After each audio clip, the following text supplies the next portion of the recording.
자, 화제의 인물 이재용 시장님. 오늘은 대선 주자 인터뷰가 아니라 이슈 인터뷰예요. 이슈 인터뷰인데 굉장히 이례적인 발언을 하셨어요. 뭐였냐면 지난 대선은 전대미문의 부정선거다. 투표소에서 수교표해야 된다. 이거 진짜 앞뒤 안 가리고 한 거거든요. 그래서 제가 이 인터뷰를 보고 이재명답다. 오랜만에. 정말 이재명답다, 이 인터뷰는. 그래서 제가 요 이슈로 인터뷰를 한번 하자. 라고 제가 모셨는데, 일단 왜 이런 말을 하셨어요? 해야 되니까. 해야 되니까. 네, 이게, 부정선거, 사실 저는 이거 뭐 수없이 얘기했던 거죠, 그전에도.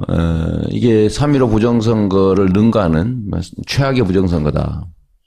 그리고 이게 개표 과정의 얘기로 이제 대법원의 재판도 계류 중인데 심의를 하지 않아요. 6개월 이내 하기로 돼 있는데 아직도 안 하고 있어요. 네, 지금 4년 넘도록 안 하고 있죠. 그래서 네.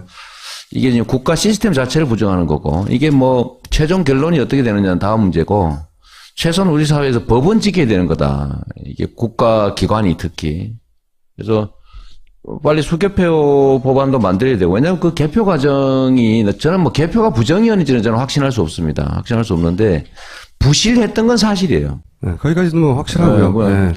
그리고 그 이전에 예를 들면 뭐 국정원, 또 군, 또 경찰의 수사 결과 발표 과정, 이런 것들이 전체적으로 국가기관들이 개입한 것이어서, 거긴 개입한 건 분명하거든요. 그것만으로도 사실은 수사가 제대로 저는 그것만 해도 선거 무효에 해당된다고 봅니다. 저도 그렇게 생각하는데, 네. 이제 개표에 어떤 문제가 있느냐를 떠나서 그것만으로도 충분히 이런 문제 제기가 가능하고, 그래서 그런 문제가 아예 없도록 수개표를 하자고 이제 주장하신 거고, 이 주장을 한 첫 번째 대선 주자이자 유력 정치인 유일해요, 실제. 그래서 저는 굉장히 의미 있는 발언이라고 생각합니다. 그리고 또 최근에 이런 보도가 있었어요. 선관위 디도스 공격이 있었는데 5년 전에 제가 그거 5년 전에 선거 당일날부터 주장했단 말이죠. 이거 디도스가 페인트 모션이고 실제로는 그 투표소를 찾지 못하게 만들려고 해킹을 한 것이고 그러면 이건 이게 내란죄에 해당되는 거다. 네. 하지만 그 특검의 결과는 그냥 디도스만 있었다. 단순한 직원들끼리의 공격이었다. 이렇게 끝났어요. 근데 5년 있다 갑자기 인터뷰가 나왔어요. 내부 고발이.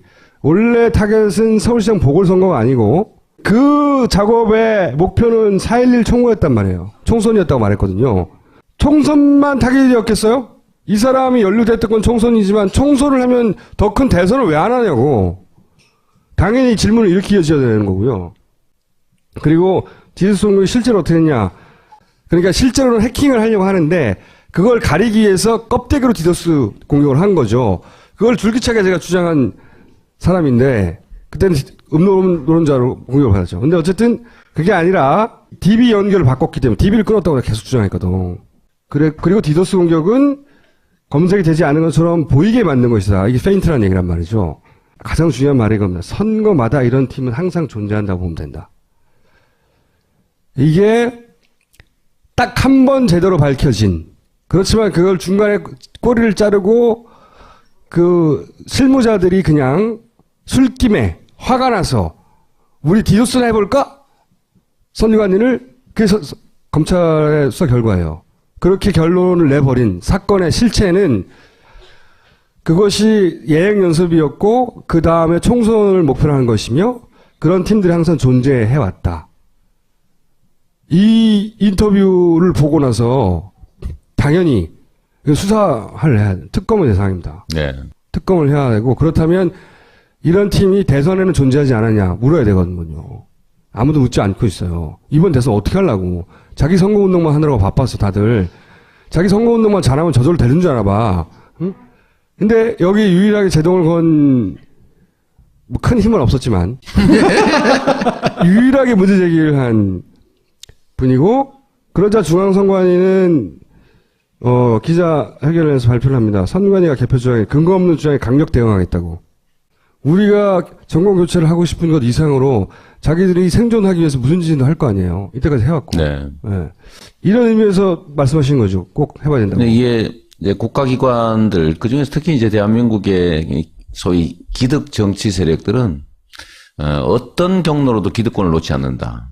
그래서 저는 이런 문제들을 이제 일상적으로 좀 제기해줘야 두려움을 갖는다. 조심이라도 좀 하고, 시도라도 좀 줄일 수 있기 때문에 좀 손실이 발생하더라도 이런 문제 지적을 해줘야 되는 거죠.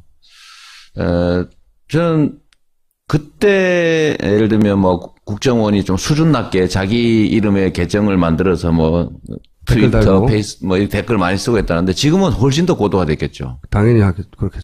한 번 들켰으니까. 네. 안 하는 게 아니라 훨씬 더 은밀하게 고도화된 작전을 당연하죠. 짜고 있을 거라고 보여지고, 그래서 여기에 대해서는 끊임없이 경각심을 가져야 된다는 거죠. 절대 아니죠. 예. 그 타겟으로 세 번째 정도 대상이 되는 분이 이제 이재명 시장이죠. 작업의 대상 맞아요. 언제나 후보들은 끊임없이 그 판단을 흐리게 만들기 위해서 복합적인 작업을 하는 것을 생생하게 옆에서 지켜본 경험이 있어요. 저도 생생하게. 그리고 그 생생한 작업에 굉장히 현명할 것 같은 후보들이 넘어갑니다. 왜? 후보도 한 사람의 개인에 불과하거든요. 아무리 팀이 있어도. 그 불타고 납니다, 사실. 당연하죠. 저도 욱할 때가 있다니까. 사람을 계속 찌르고 옆으로 찌르고 그러면 흥분하게 되고요. 흥분하는 순간 그다음부터 판단력이 흐려지는 거거든요. 왜냐하면 자기 뭔가 꽂히게 되면. 그래서 그게 보여지면 그걸 몰고 가요, 계속. 그래서 망가뜨리죠. 그렇게 해서 망가지는 사람을 굉장히 많이 봤고, 시장님도 작업을 당하고 있을 것이고, 좀 망가졌어요. 좀 망가진 것 같아. 근데 이 발언은 저는 굉장히 의미 있는 발언이라고 보고, 따로 꼭 짚어서 반드시 모두가 칭찬해 줘야 된다, 이 발언은. 이거 아무나 할 수 있는 발언 아닙니다. 이 발언을 하는 순간, 그럼 너는 당선된 건 뭐야? 선관위가 실제 그렇게 얘기했어요. 자기가 당선된 선거를 부정하는 것이냐. 그래요. 자기가 맞아요. 당선된 선거 시스템을 부정하는 거냐. 이재명 시장도 이 시스템으로 당선됐는데 뭐 강력 대응하겠다 이렇게 얘기한 거죠. 다 그렇게 할 수는 없으니까. 혹은 그렇게 했는데도 불구하고 당선된 거죠. 아니 근데 시장님 말씀 중에 저 대목이 있었나요? 선관위가 개표 조작을 했다? 조작은 아니고 개표 과정에 부실한 게 있었다 이렇게 얘기했죠. 근데 그걸 자기들은 개표 조작이라고 이렇게 주장하더라고요. 근데 저는 개표 조작은 하지 않았는데 자기 발이 제발저린 건지 제가 개표 조작 주장을 했다고 주장하더라고요. 네. 저도 선관위 모두가 한 몸 한 뜻이 돼서 이걸 했다고 생각하지는 않아요. 선관위가 이렇게 발끈하는 것도 어느 정도 측면에서 이해는 가요. 하지만 선관위가 발끈할 수가 없는 게 이런 게 있잖아요. 당한 게 있고 실제 당했던 일조했던 이렇게 되려면 둘 중에 하나거든요. 선관위 모르게 선관위를 해킹했거나 아니면 내부에서 누가 공주했거나 그렇잖아요. 당했다 하더라도 이런 말 할 수 없는 거예요. Anyway, 문제 제기를 하셨고 그 문제 제기는 널리 알려져야 된다고 생각하기 때문에 제가 모신 게 하나가 있고 나온 김에 뭐 짧게 뭐 새로운 공약이 있어요? 이런 식으로 약 올린다니까. 한 2개 정도 얘기해 보시고. 아니 뭐 저는 국가 경제가 되살아나는 유일한 길은 노동권 강화 그리고 그다음에 복지 강화 그 중에서도 이제 기본소득 강화를 해야 된다는 거고 우리 사회의 부와 소득의 불균형이 너무 심하기 때문에 예를 들면 초고소득자들 소위 슈퍼리치 기업 슈퍼리치 개인들에 대한 증세를 해야 된다. 그걸 통해서 복지 확대를 통해서 국민들의 가처분 소득을 늘려야 되고 그렇게 해서 경제의 선순환을 다시 시작해야 된다. 뭐 이런 얘기하고 있죠. 근데 그 중에 핵심은 법인세, 초고소득 법인들 440개 증세하면 15조 만들 수 있고 10억 이상, 10억 이상 버시는 분 혹시 있으시면 환해도 괜찮은데 10억 이상에 대해서만 10%포인트 증세하면 한 2조 5천억 생기니까 그걸로 우리 필요한 국민의 가처분 소득을 늘리는 복지정책, 보육정책, 의료정책 이런 거 좀 하자. 뭐 그렇게 하고 있습니다. 그리고 뭐 성남시를 하는 거 보니까 잘할 것 같아요. 예. 이럴 때 전원책 변호사가 있어야 돼요. 그러니까 10%가 아니야 8.7%지 막 그러면 오늘부터 드디어 이제 복지 포퓰리즘이다. 뭐 이런 걸로 공격이 좀 들어와서 저는 좀 기쁜 생각으로 이제 대응할 생각입니다. 시장님이 지지율이 확 올라가다가 확 꺾였어요. 자빠졌다고 좋아하는 것 같아. 아유 막 하늘 높은지 모르고 거의 뭐 20% 육박하고 이제 문재인을 뒤엎는다 하다가 확 꺾여가지고 그 한참 잘 나갈 때 절반 정도 가까이 예, 완전 절반은 아니지만 절반 가까이 예. 반토막이 났다고 할 수 있어요. 물론 그 이전에 비해서는 여전히 2배가 되죠. 그리고 그 이전에 비하자면 100배가 넘죠. 옛날에 왔을 때. 네. 하지만 그 치고 올라가기 전에는 5%대였으니까 또 2배가 됐어요. 아직 재산은 많아요. 근데 이제 개별 사안 뭐 여러 가지 자본들이 있지만 그런 건 좀 별로 궁금하지 않고 제가 이제 유심히 관찰하다가 이런 걸 발견했습니다. 뭐냐면 올라갔던 이유가 뭐냐, 시장님이 탄핵 정국 때 몸을 사리지 않고 맨 앞에 서가지고 본인이 화가 났어요, 진짜로. 자기가 실제로 화가 난 거예요. 그래가지고 막 나쁜 새끼들 한마디로 말하면 그걸 한 거거든요. 우리 대신에 야이 죽어라 그거 한 거예요. 그거를 몸을 사리지 않고 자기 유비를 따지지 않고 맨 앞에 대신 말해주니까 진짜 본인이 화가 났고 지지를 생각하고 한 게 아니에요. 폭발적으로 지지율이 올라갔죠 그때. 진짜 아무도 그렇게 해주지 않는데 혹시 말 잘못했다가 나중에 나한테 그 되돌아올 정치적 상처를 생각해서 아무도 그러지 않을 때 제일 먼저 했기 때문에. 근데 이제 그래서 재산이 확 늘어났잖아요. 막 재산이 5천만 원대에서 막 100억대가 막 된 거예요. 그게 거의 비유하자면. 그런데 요즘 보면 군더더기가 많아요. 이재명 시장의 특징은 뭐냐? 단칼에 잘라가지고 깔끔하게 설명해 주는 거거든요. 응? 스타일리시하고 그리고 좀 깡패 같고 그런 데 있어서 단호하고 이 군더더기가 많아서 행동이 왜 그렇다고 보십니까? 지금 한참 혼내고 나서 왜 그랬니 그럼? 자기가 얘기 다 해놓고 저도 요새 사실 좀 반성하고 있죠.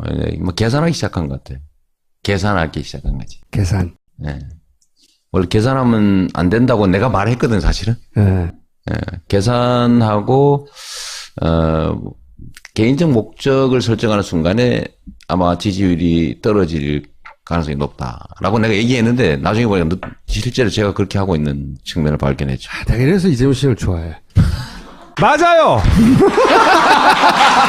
그러니까 제가 자주 얘기한 것처럼 대중들은 이 집단지성을 보유한 인격체다라고 수없이 얘기했는데 그 대중들을 상대로 일종의 장사라고 하면 너무 심하고 그러니까 그냥 기존의 정치인처럼 행동하기 시작했던 것들이 아마 좀 많이 손상을 입은 것 같습니다. 당장에는 이거 사람들이 눈치채지 못할 나의 은밀하고 내밀한 계산이었다고 하고 던진 액션들이 실제로는 야 그런 의도가 있는 게 아니야라고 사람들이 느끼는 거죠. 그냥 막연하게 정확하게 뭔지 모르지만. 그리고 이제 그런 점에다 여러 가지 요인들이 복합돼 있죠. 그냥 그것만이라고 할 수는 없고 이제 그것도 하나의 요인이고 거기에 더해서 사실은 이제 경쟁이 좀 격화되는 측면도 있고 거기다가 이제 탄핵 의결이라고 하는 게 하나의 꼭지점처럼 이렇게 변곡점이 된 측면도 있죠. 네. 그때 이후로는 소위 말해서 이제 맨 앞에 나와서 욕하던 이제 필요 없어진 거죠. 필요 없어지니까 이제 지금 후보들을 자세히 또 보기 시작한 것도 있고. 네네. 근데 이제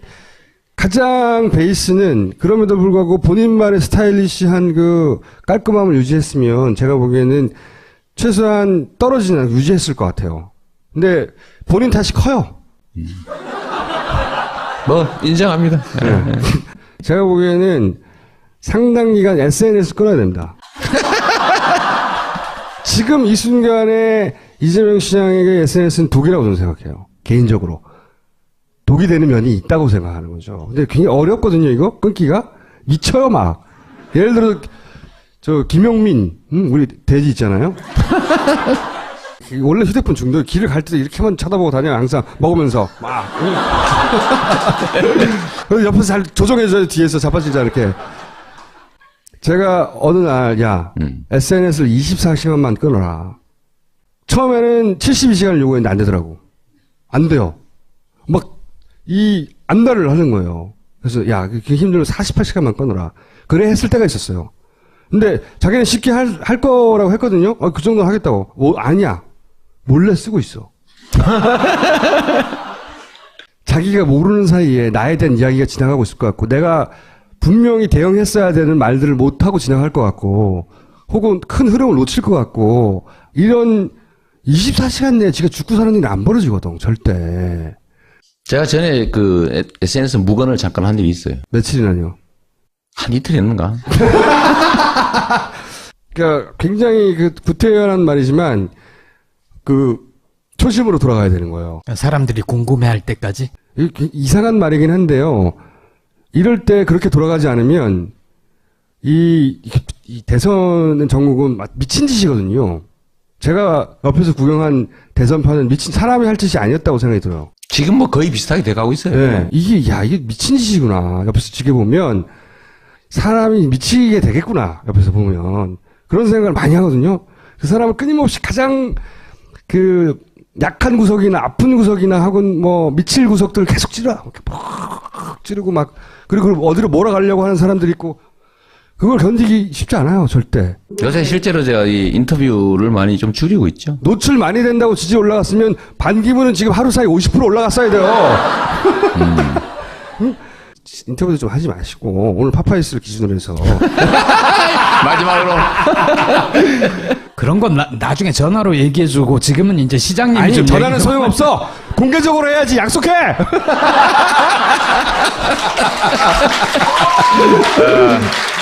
오늘 나한테 그 뭔가를 강요하기 위해서 부른 것 같아요. 원래 그래요. 훌륭한 제안입니다. 왜냐하면 이재명 시장을 좋아하고 그러니까 최근 상황을 안타까워하는 사람들은 시장님한테 직접 가서 이런 말을 못할 뿐 비슷하게 느껴요. 여러분도 그러세요?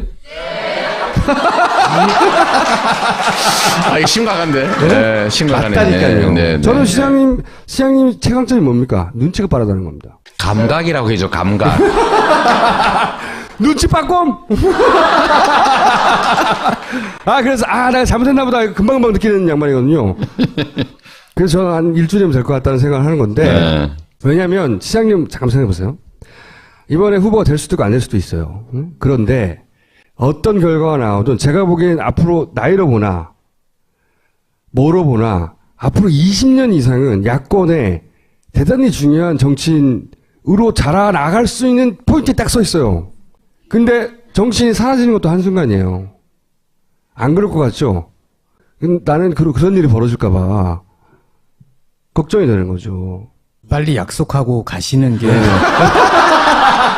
저는 좋은 말씀이세요. 좋은 말씀이고, 원래 제자리로 좀 돌아가려는 노력을 하긴 해야 될 것 같습니다. 그렇게 하세요, 이제. 네, 알았어.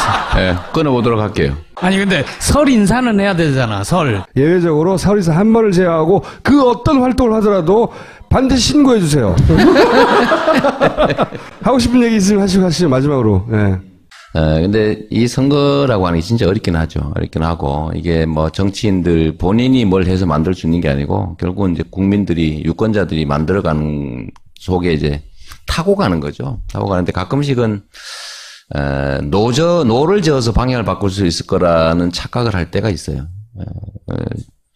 그래서 원래는 큰 경류에 이르면 그냥 흐름에 몸을 맡기고 자유롭게 가야 되는데, 의도적 노력을 더 하게 되는데 사실 그게 더 나쁜 결과를 빚는 경우가 많은 것 같아요. 오늘 뭐 우리 어둔 총수 뭐 얘기도 얘기지만 저도 사실 그 생각을 좀 하고 있는 중이에요.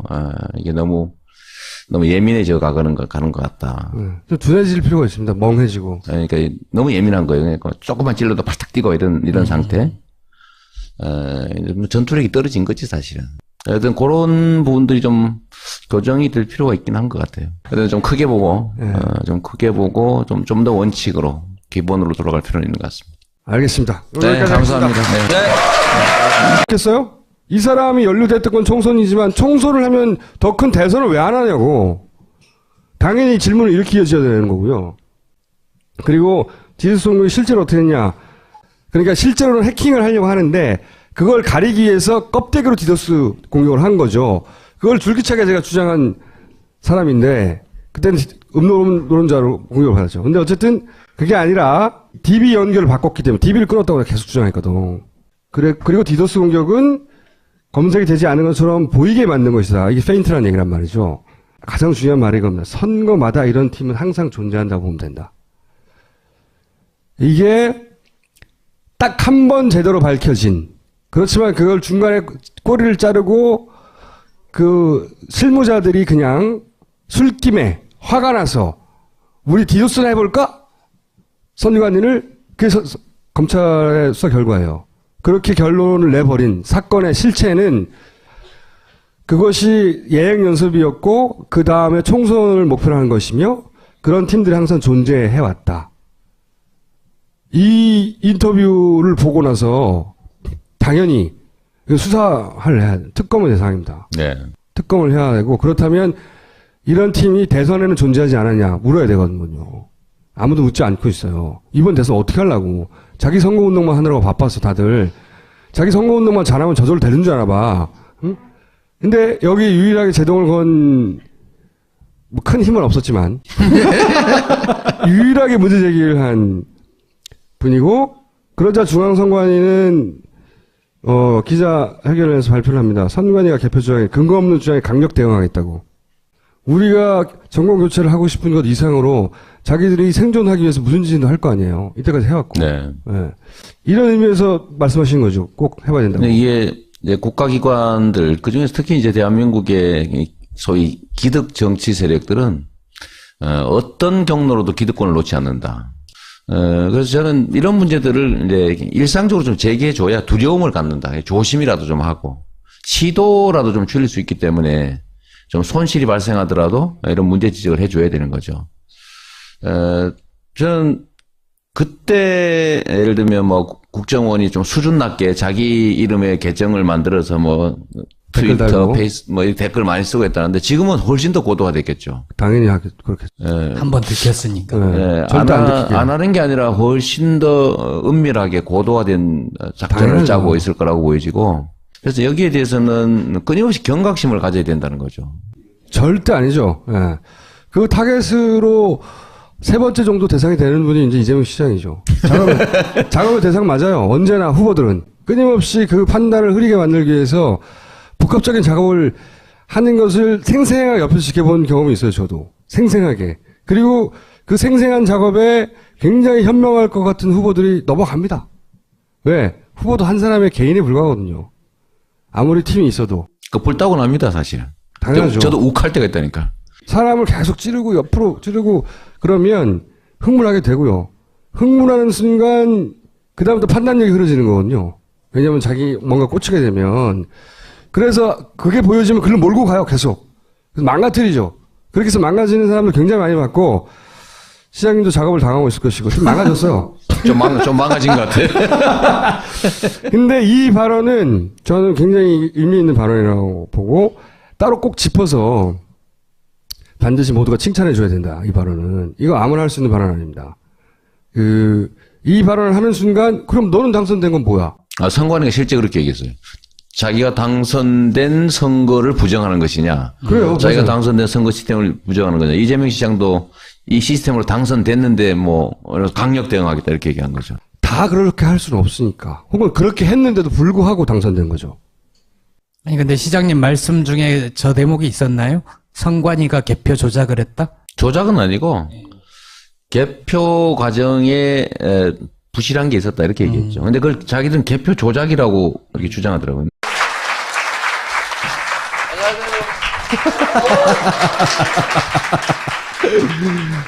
자, 화제의 인물, 이재명 시장님.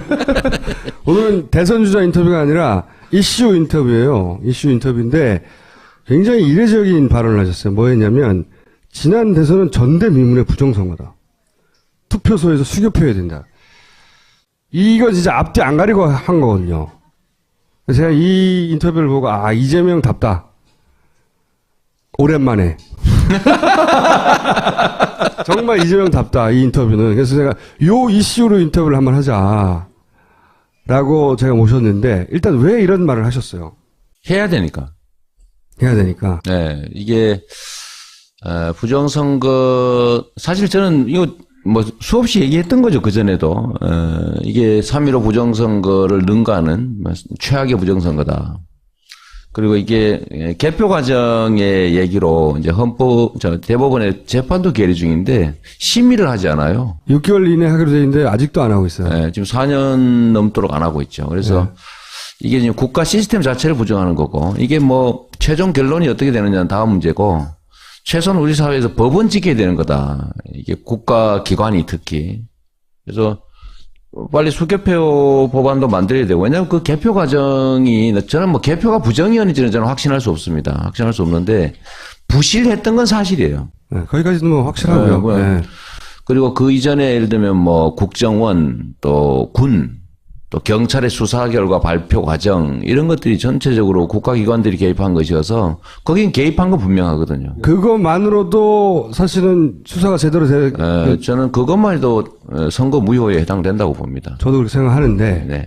이제 개표에 어떤 문제가 있느냐를 떠나서 그것만으로도 충분히 이런 문제 제기가 가능하고, 그래서 그런 문제가 아예 없도록 수개표를 하자고 이제 주장하신 거고, 이 주장을 한 첫 번째 대선 주자이자 유력 정치인 유일해요, 실제. 그래서 저는 굉장히 의미 있는 발언이라고 생각합니다. 그리고 또 최근에 이런 보도가 있었어요. 선관위 디도스 공격이 있었는데 5년 전에 제가 그거 5년 전에 선거 당일날부터 주장했단 말이죠. 이거 디도스가 페인트 모션이고 실제로는 그 투표소를 찾지 못하게 만들려고 해킹을 한 것이고, 그러면 이건 이게 내란죄에 해당되는 거다. 네. 하지만 그 특검의 결과는 그냥 디도스만 있었다. 단순한 직원들끼리의 공격이었다. 이렇게 끝났어요. 근데 5년 있다 갑자기 인터뷰가 나왔어요. 내부 고발이. 원래 타겟은 서울시장 보궐선거가 아니고 그 작업의 목표는 4.11 총무였단 말이에요. 총선이었다고 말했거든요. 총선만 타겟이었